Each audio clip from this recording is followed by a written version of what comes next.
Hello and welcome to this next MotoGP A to Z track guide of Balaton Park. Make sure that you check out the full video. These tips are going to help you with GP, Moto2 and Moto3 and give you a big help in being able to learn the circuit and come to grips with it. So make sure to like, subscribe, share, comment down below what your favourite part of this track is or even your ideas about this track. Okay, let's jump into the track breakdown. So as you can see, we've got green for Sector 1, red for Sector 2, teal for Sector 3 and pink for Sector 4. Now this is quite a tight circuit. There is quite a bit of consensus within the media and between the riders that it's a little bit of a small track, a bit compressed, a bit of a go-kart track if you will, and it's not really that conducive of passing. Got to watch out for pretty much these types of crashes here at the track. It's very easy to have low sides into turn 1, not many overtaking points. With that being said, it's really quite short and technical, and has had a few revisions since it had been involved in other variations of the circuit as well, and is obviously new to the calendar in 2025. Overtaking here is an example of probably one of the stronger overtaking points. It's pretty much stop and go circuit, so you have to put that into perspective. One other thing, this track just reminds me of this. To Jurassic Park. Okay, if you haven't already, make sure to like, subscribe, comment down below what you think about this track. If this cute little guy can subscribe, so can you. Okay, let's jump right down into the first sector. We've got the controls there on the right hand side for you to have a little bit of a look at. Now, by no means am I a top MotoGP player by any stretch, just a casual gamer. So turn 1, you're braking quite early. It's a very tight pinch point, as we saw in the sprint. Quartararo went barreling into a few riders. Very tight and twisty first part of the circuit. Don't feel like it really suits the GP bikes, but anyway, it's all about just feathering those throttle and brake inputs to get the best drive you can through the tight sections onto this sort of mini straight to go into Sector 2. Sector 2 is a rather short sector. It's actually kind of my favourite part of this track.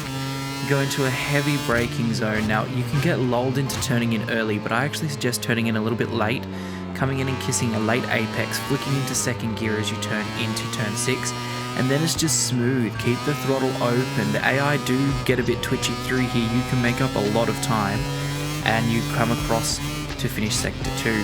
Sector 3 is a slightly different ball game.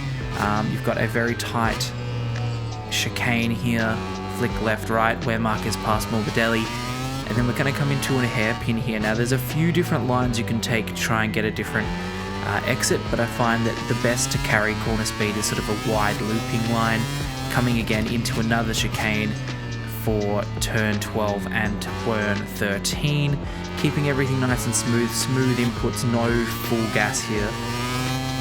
And then as you come across the line for Sector 3 into 2, getting that all confused. You've got this long sweeping quarter, which is a little bit reminiscent of Stone Corner, but not as majestic. Another hard braking, just feathering your brakes into turn 15, flick into turn 16. We've got that ideal trajectory on, just to give you a bit of an idea if you're not used to the track at all. Drop that ride height device and just power down the straight, and that is pretty much it.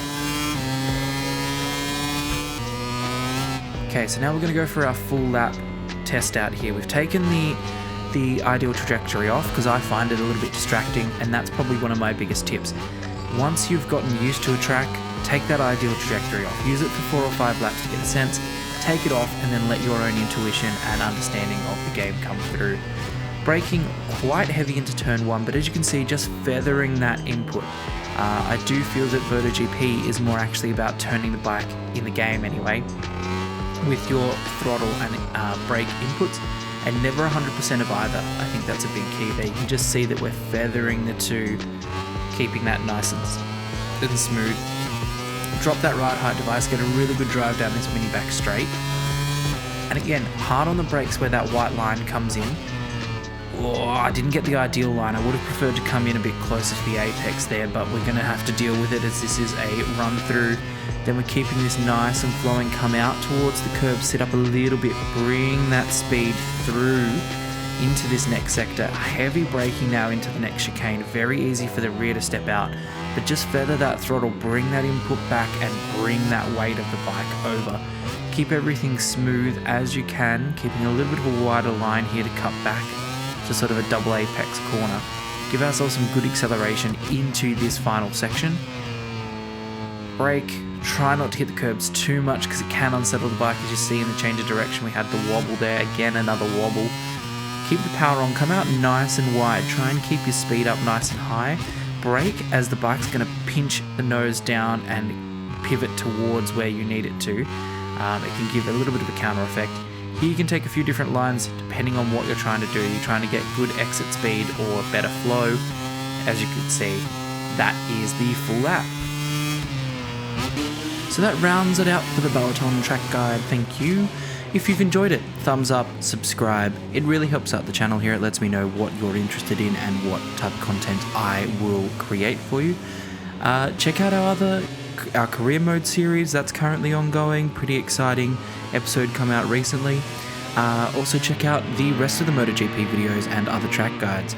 So if you've enjoyed it, again, thumbs up, subscribe, join the pit crew here at CS38 Racing, and have a safe one. Stay safe, have fun, keep racing on the racing line. See you for now.